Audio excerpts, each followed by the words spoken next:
It is a great honor to be asked to give the lecture that stands in the memory of B.G. Varghese. I am delighted to offer my salutations to Mrs. Varghese in the audience, and to members of his family, and to everybody else from the Media Foundation. The shrinking spaces of dissent. The strongest man, says Dr. Stockman in Henrik Ibsen's immortal play, The People's Enemy. The strongest man is the one who stands alone. So strength and being by oneself are quite integrally related. Dr. Stockman in the play shows, and he is a qualified and extremely sensitive medical doctor and a good man.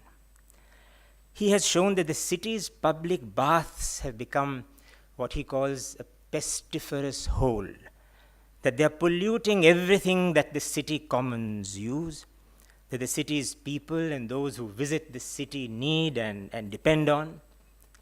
And Stockman is heard initially with some respect and attention. But then something begins to happen as Stockman gives details of how really bad the situation is. The mayor of the city tells him, hold on. Our city, or it's probably a town, is known for its public baths. The public baths are iconic. They are our pride. So should you be talking about how filthy they are? Should you not be talking about how proud we are about them? And then Stockman begins to see a change. From earlier receptivity, he begins to get from his friends, some relatives, including his father-in-law who owns the factory which is polluting the public baths, and from the media. Media is not a word Ibsen uses. Newspaper. Opposition. Should you not, Dr. Stockman, have pride in the city? Should you not see the larger picture? He says, what larger picture? People are falling ill. I'm a doctor. I'm treating them. I know it is dangerous. We have to do something. We have to rip this open, change it.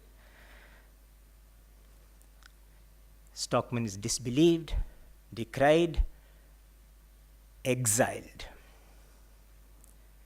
More than anything else, he is called the people's enemy.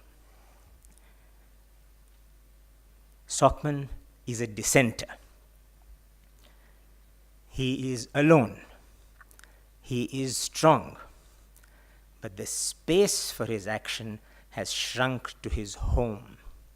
He picks up the stones which have been flung into his house, windows smashed, picks them up and shows them to his daughter. How important daughters are. Shows them to his daughter and says, these are relics. They will be heirlooms. Ibsen was Norwegian. He could have been Indian. Satyajit Ray has made Ganashotru based on the film. But Ibsen wrote for dissent everywhere and anytime. Coming to our chunk of the earth. The Buddha was a dissenter. When he left his palace and did whatever he did, there was something of the dissenter in him. It was not just forsaking royalty, monarchical living, but also the rituals and the abuses and the orthodoxies of his time. He also left his wife suddenly like that, making her a dissenter of a kind herself. But that is another story. But that was the Buddha, perhaps our first dissenter. I'm talking of historical figures, and so I will not speak of Arjuna, who was, in my view, a great dissenter, but to stick to historical figures. Ashoka was a self-dissenter. When he realized what he had done, he dissented from himself. And his space shrank, like the Buddha's shrank from palace to wherever he was, to the tree, to the roots of the tree. So did Ashoka from the great expanse of his Digvijaya in Kalinga. It shrank to wherever he was.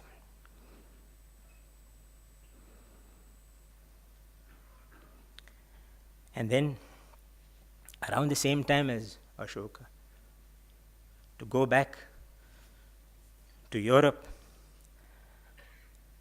in a city-state, Athens, another dissenter warned his fellow citizens against dictatorship within a democracy, against the collective belief that might makes right. Socrates challenged status quo and then did the unthinkable. He actually told Athens that there was something to be found admirable in Sparta. He was tried by a jury of 500 Athenians, found guilty by a majority, 280 against 220, for the crime of corrupting the minds of youth and impiety, that is, of not believing in the gods of the state. But Socrates was asked, what punishment would you want? Now, impious or not, Socrates was irreverent. So he said, punishment? Why should I be punished? I should be rewarded. Give me free dinners for the rest of my life. Socrates was strong. He was alone. The space for his dissent had shrunk to the goblet that gave him his hemlock. What happened to Christ, we know. Are you the king of the Jews? He was asked. According to Mark, when he was asked that, Jesus said, I am. According to Matthew, he said, I'm not saying it, you are saying it. Now, he was found guilty of blasphemy, and his dissent actually shrank to this space occupied by the crucifix. And on the block above the nailed man's head was carved what is perhaps the first written instance in the world of a taunt, INRI, Jesus of Nazareth, King of Jews, perhaps the first piece of sarcasm to be actually written. Now, 1600 years later, in our part of the world, in this very city of Delhi, another man born into a Jewish home, but this time a convert to Islam, Sarmad, wandered about its streets, a naked fakir. His Persian quatrains spoke wisdoms, not popular or dictated refrains. Sarmad became a spiritual guide to the eclectic and otherworldly Prince Dara Shikoh. And after the newly installed Emperor Aurangzeb had murdered Dara, or had Dara murdered, Aurangzeb turned his royal gaze to Sarmad. Now, Aurangzeb may have had blood on his hands, murder in his thoughts, and perhaps history has judged him in two sharp black and white tones. Maybe there is a huge gray in which Aurangzeb also finds redemption. But nonetheless, Aurangzeb asked the equivalent of the court, what is this man's crime? What is Sarmad's crime? Most High, he was told, this man wanders around naked, a sin in the eyes of the Sharia. The emperor pondered and asked, anything else? Most High, he entered this court not just naked and accusing your majesty of injustice to Dara, but declaimed that the mullah says Ahmad went to the heaven. Sarmad says the heavens are inside Ahmad. The emperor's sense of due process was still not fully met. He wanted due process. Is there nothing else?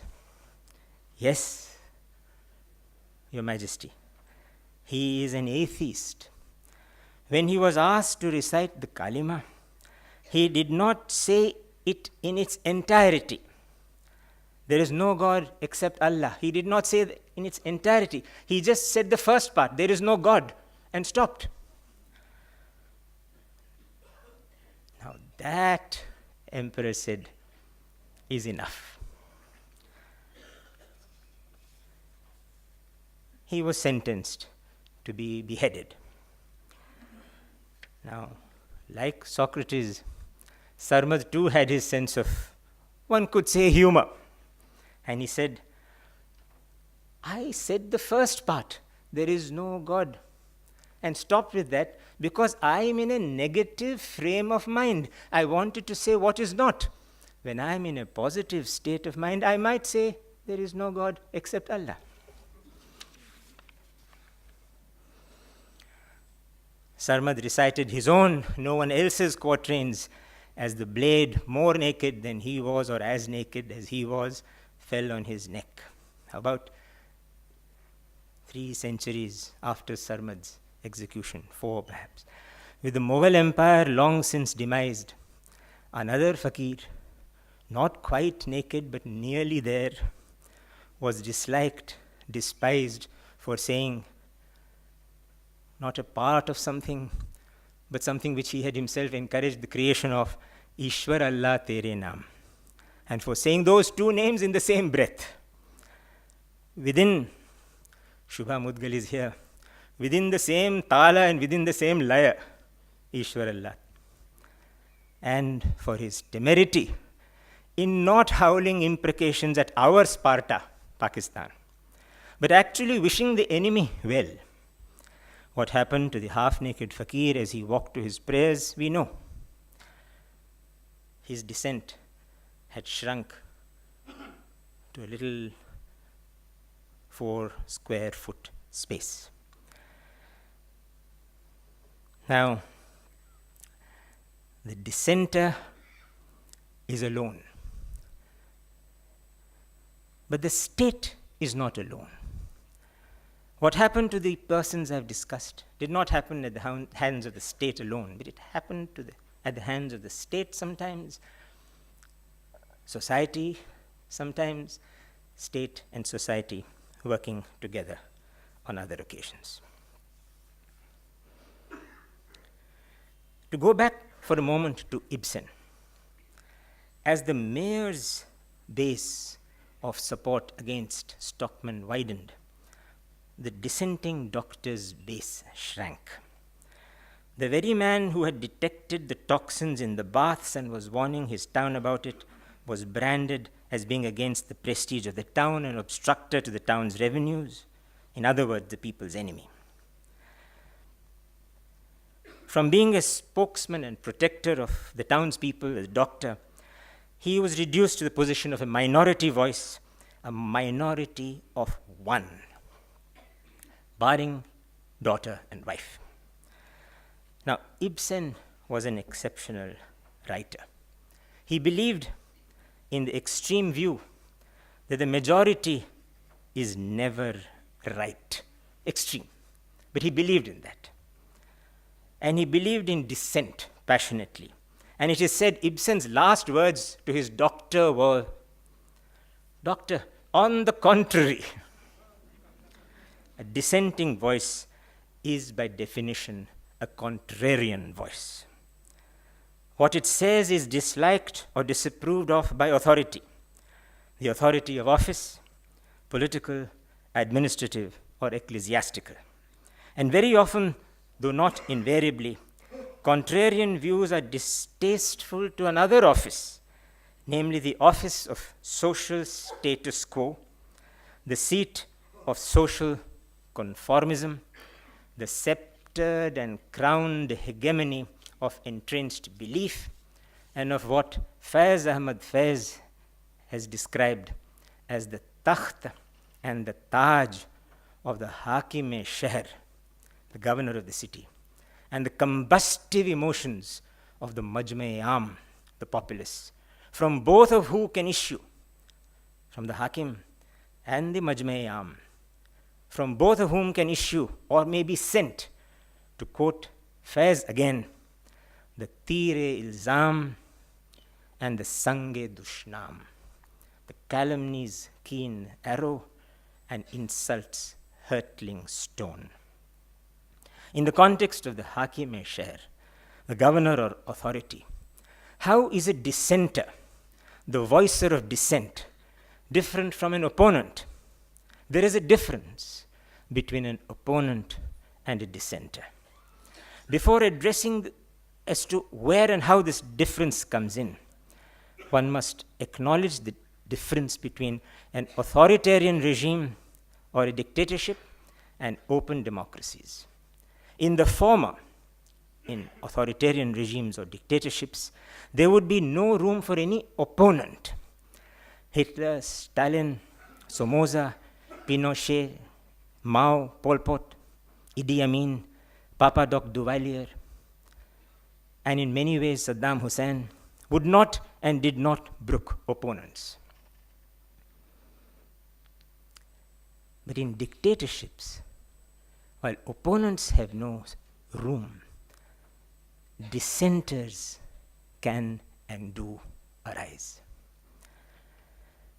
Democratic setups permit opponents. The democratic architecture has rooms for the opposition.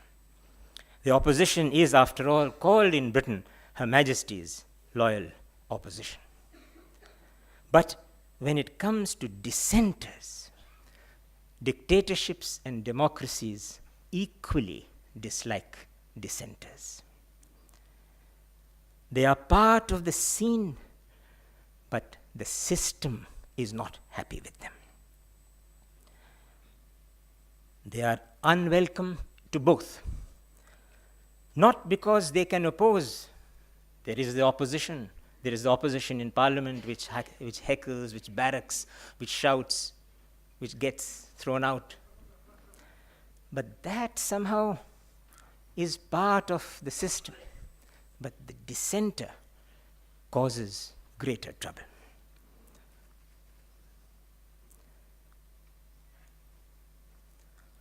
The Congress started as a party of dissent. The Congress is this year 130 years old. But the Congress, and there are, I see, a few representatives of the Congress in this hall. The Congress is in effect two Congresses. The first Congress, 90 years old. 1885 to 1975, when the emergency was declared, is sort of one Congress. It grew in dissent. It thrived in struggle. It assumed office with dignity. It conducted affairs with grace, democratic grace, in which dissent had a place. Gandhi himself was a dissenter. And the Congress of the day made space for Gandhi's dissent. Nehru was a dissenter. And in Gandhi's Congress, Nehru was very different from Gandhi. But that dissent, and he was a dissenter, he made no bones about his differences from Gandhi. But Nehru got space in the Congress. Those 90 years and the second following 40 years are different universes. The 40 years Congress, the post-75 Congress, is not a party of dissent. It does not like dissent. Curiously, while there could be opposition to Nehru and dissent, and there could be opposition to Indira Gandhi, from 75 to 77, in those 2 years, the opposition evaporated. But dissent survived. Even opposition leaders became dissenters. There was an extraordinary metamorphosis. Dissent revives in a way when its space shrinks. It is quite extraordinary. Technically, space had shrunk. They were in Tihar, but still their dissent was eloquent. Jayaprakash being the most prominent of the lot. He had been in the opposition, non-political opposition, for years. But in the years leading to the emergency, when he became a political dissenter, he became an irresistible force.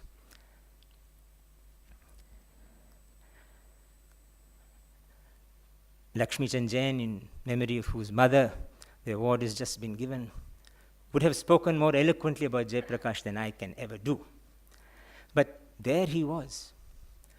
From within his prison walls, he could not hear, but everybody else could hear the slogan all over North India, particularly in Bihar, Andhere mein ek prakash, Jai Prakash, Jai Prakash. Now that was the voice of dissent, shrunk but sparkling.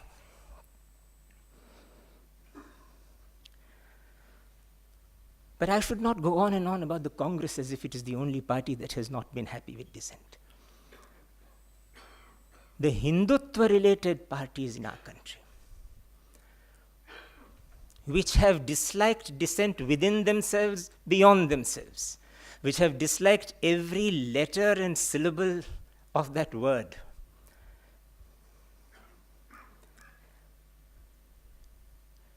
do not encourage dissent today. There is no question of the leadership of the Bharatiya Janata Party ever hearing a voice of dissent within the party. It can hear voices of the opposition, but dissent, no.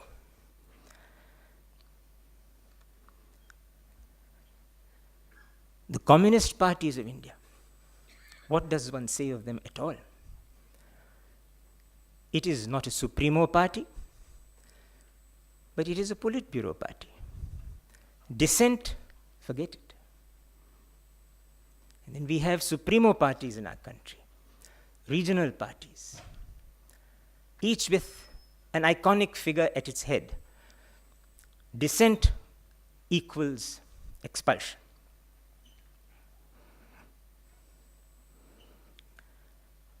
But today, when intolerance has, in a sense, got anointed through the means of a democratic election, we cannot do better than remember what Dr. B.R. Ambedkar said about the possibility of a landslide victory turning a democratic leader into a dictator. There is no doubt that the institutions of democracy are functioning together. There is no doubt that the judiciary is keeping a sharp eye open on how the administration is functioning. But there is no doubt either that the various statements of intolerance that are made, very often by people in authority and in power, under oath to the Constitution, that those statements of intolerance are not put down with the reflexive action with which Jawaharlal Nehru would have put down such an expression had any minister in his Council of Ministers or any minister in the states belonging to his party had spoken. The question didn't arise because the occasion didn't arise, but he would have. Today, that is not happening. It is not enough that we hear nothing egregious coming from the Prime Minister himself. But that is not enough. Dissent, if dissent it be called, in the shape of a contrary opinion held by somebody, individual, political party, or institution, should be respected and be made comfortable, secure by the highest authority in the country, namely the Prime Minister. And unless that happens, the space for dissent shrinks. But as I suggested a little while ago, the shrinking of the space for dissent is a matter of great regret, no doubt, is a handicap to free expression, no doubt, but should be seen in a completely different light, which is that very shrinking, that very claustrophobing and strangulation of dissent can become its greatest strength. And Jayaprakash Narayan showed it more than anyone else. He was invincible when he was free. He was incomparable when he was not.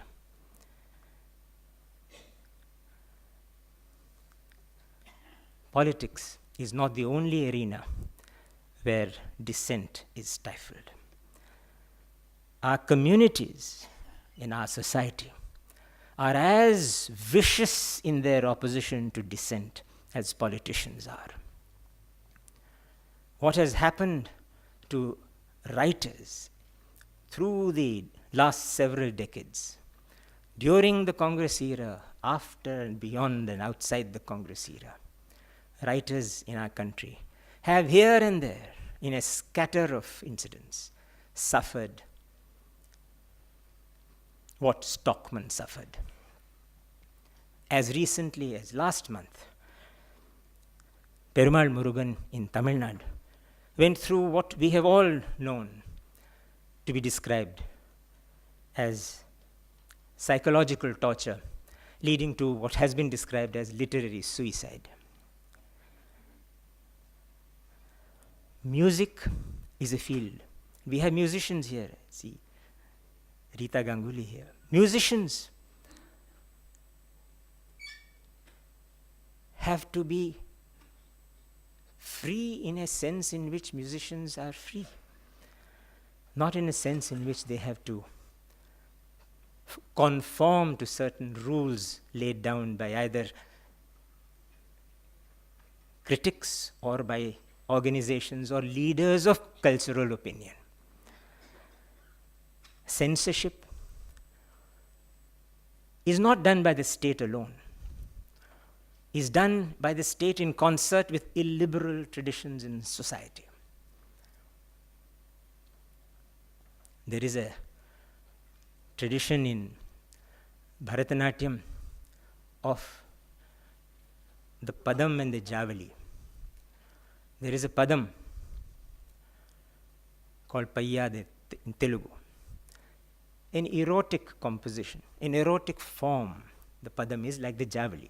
In this particular Padam, the woman speaks of a certain situation, and she says it in a Tamil word which all of you will understand, Ayyuyyo.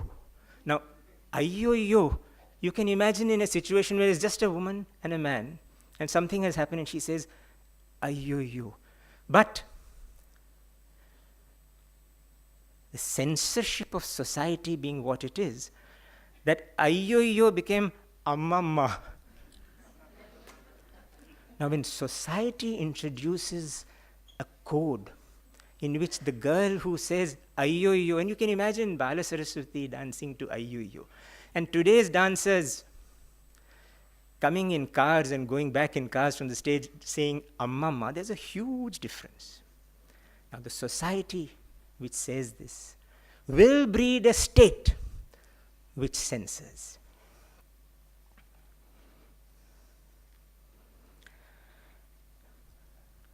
It is a matter of great joy that the first online media award has been presented today to a woman.